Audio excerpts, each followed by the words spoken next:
No update from Carlettbrook since June 2020. Hang on a sec. That's over 6 months ago. Surely something must have gone on. Let's take a look.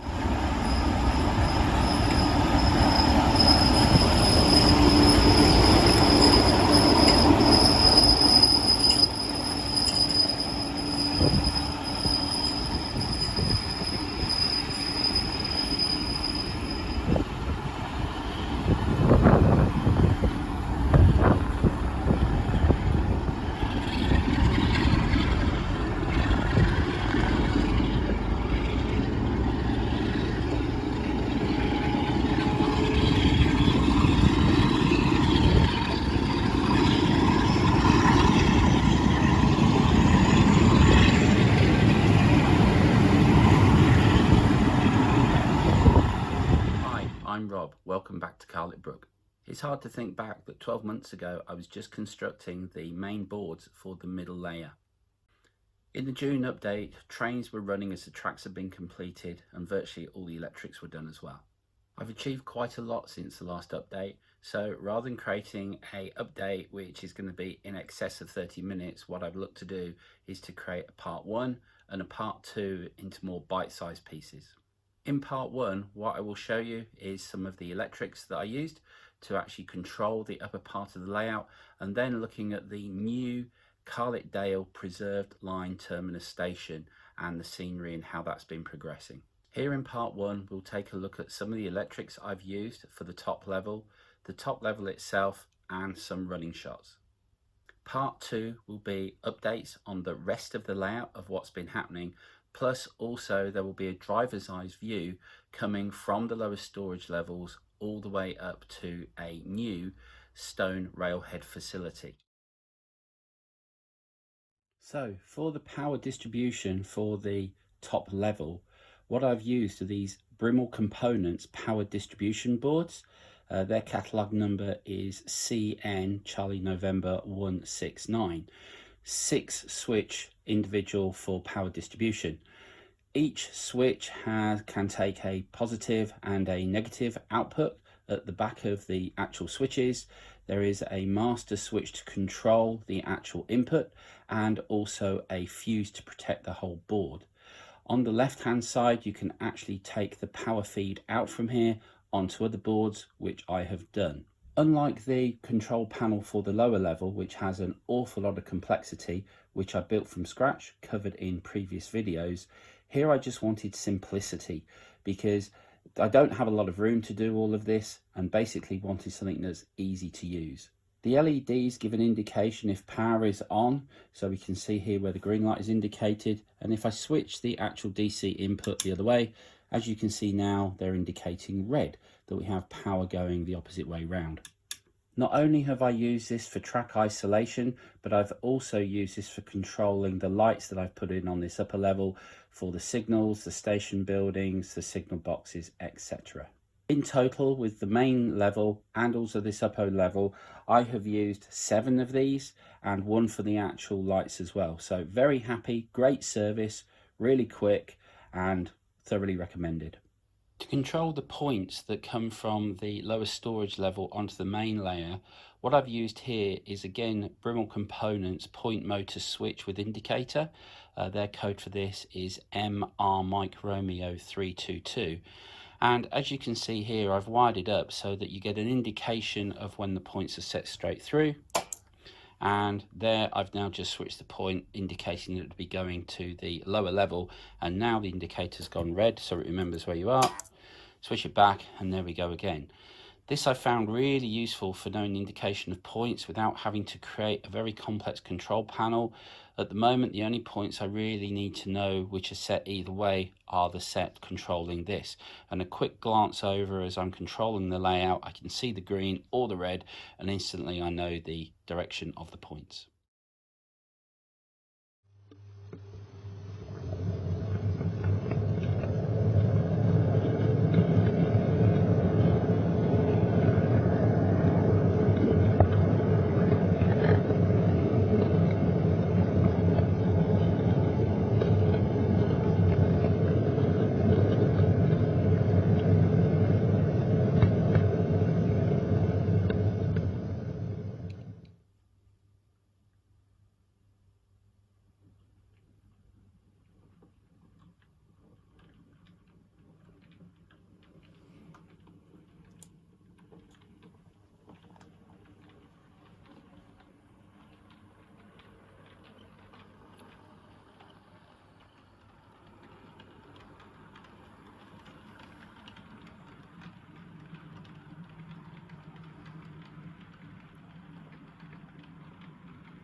So here we have the new top station, Carlettdale.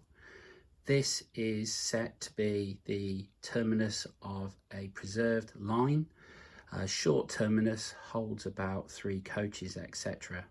The station has very much an LMS feel to it. The retaining wall on the station platform, that was inspired by Dent railway station, and with a few visits there to get photographs, etc., decided to model this to represent that area. This has been done with Slater's Plasticard, method of using Halford's primer and then weathering paints, etc., to tone that down and get that into the feel of the area. The hill at the back there will have trees put on it, which will create a slight scenic break between this area and the lower area, as you will see in a bit. The signals that have been put here are from the dipole range, so fully working with switches, etc. The lights were acquired from Gauge Master and suitably painted. The station itself is from the Bachmann Scencraft range and is based on the Great Central Railway. This was acquired before they brought out the LMS version and have painted relevant green into LMS red. There is an associated engine shed, which, as you can see, has a couple of locos here. This area is far from finished at this point in time. It has a lot of detail to go to it, but it does give the opportunity here to stable some preserved locos. The road that comes down here will have an entrance into the engine shed area, and then the main feature is the pub, the Railwayman's Arms. This will have a beer garden, obviously going to a fence, to the railway line, etc. And this is going to be the car park area. First coat of very light concrete here, lots of work to do on this area, but at least the pub will have somewhere for the patrons to park their cars. The road itself will continue on into scenery, but at this junction here we have a right turn up to the level crossing, which will be a road that leads down to the quarry railhead that we will see in a minute. And then to the left there you can see where the road is actually going to lead down to the depot. The road to the depot at the moment only has the retaining wall really finished. As you can see, there's plaster and hills, etc. to put there. Again, the walling here was Slater's Plasticard, suitably painted in primer and then weathered accordingly with coping stones used from the scale model scenery range. The road itself will lead down to the depot.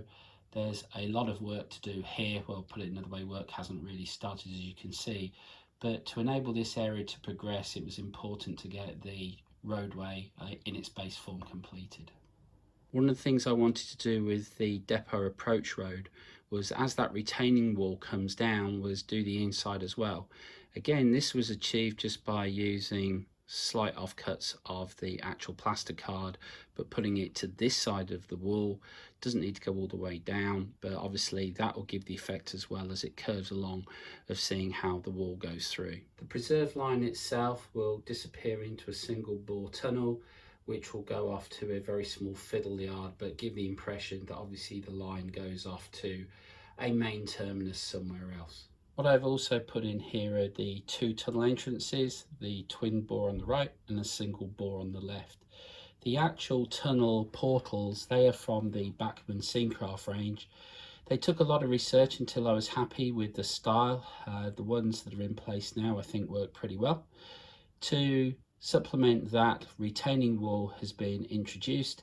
Again, this is brick Plasticard, Slater's range, done in a similar method to what I've described before, but this I think really helps to characterize the 2 tunnels. I was looking for inspiration on how to blend in from the tunnel portals down for this embankment, and scanning the YouTube channels I found a driver's eye view from Warrington to Manchester, and just south of Weaver Junction I saw how they had built a retaining wall similar to this, so that gave me the inspiration, and using Plasticard, coping, etc. have created this. The actual scenery area here, I used foam, bits of cardboard from packaging, etc.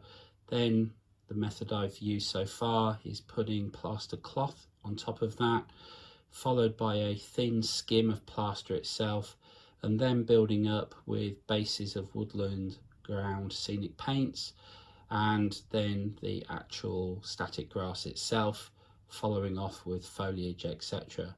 First time that I've really done to anything to this level of detail. Very pleased with the results. Obviously all the YouTube channels have helped here, and the key that I've found is, as everybody else says, is mixing up different blends of colours.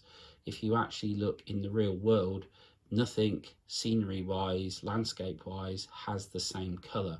There are all different shades, etc. And I think that's what makes the detailing come to life. Suitable trackside detail has been included with trunking cables for the relevant wires, the relay boxes, etc., and dummy point motors. That with the ballast, etc., I think really brings this part of the layout to life. So I'm pleased with how this part of the layout has progressed from the last update in June to actually having the tunnels complete, the top level with the station now well in advanced, plenty of detailing still to do to that, but at least we can now see some trains with some decent scenery. The other road that goes off, that goes to the level crossing, and from the level crossing that will go down the other side, which takes us onto the railhead for the quarries which are located within the vicinity. So I think once that the beer garden at the back of the pub has been put in place, the car park, etc., has been finished and weathered down, suitable fencing put in here, etc., that this will add to the country feeling as far as this part of the layout is concerned, that it has activity. But having looked at various parts around Settle Carlisle, where the old railway lines were, etc., and at Kirby Stephen, where there is the actual preserved depot, etc., that I think trying to capture that look and feel, albeit with modeller's license to actually replicate what will fit into the space available. But I'm really pleased with how this area is coming on. It was a concept originally that I wanted. I wasn't 100% sure how it would pan out, but looking at it now, I'm really pleased with how it's come so far.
So, as you've seen, I've achieved quite a lot in this part 1 update with the new, higher preserve line terminus station level, and I've really enjoyed pushing myself to do some new landscaping techniques.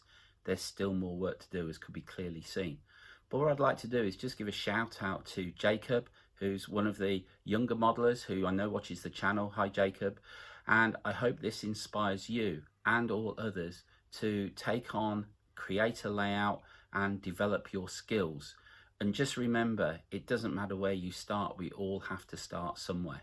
I strongly believe that we need to encourage younger modelers to join this amazing hobby which we have. We see more from the mainstream manufacturers of current rolling stock. Some people who are more mature in years wish that they would concentrate on models from previous eras, but we have to have hooks into getting these younger models to take up our hobby and keep it going. Otherwise, we will become a dying breed. So I hope you've enjoyed this part 1 update. Please subscribe, please click that bell button so that you get updates when the next one's coming.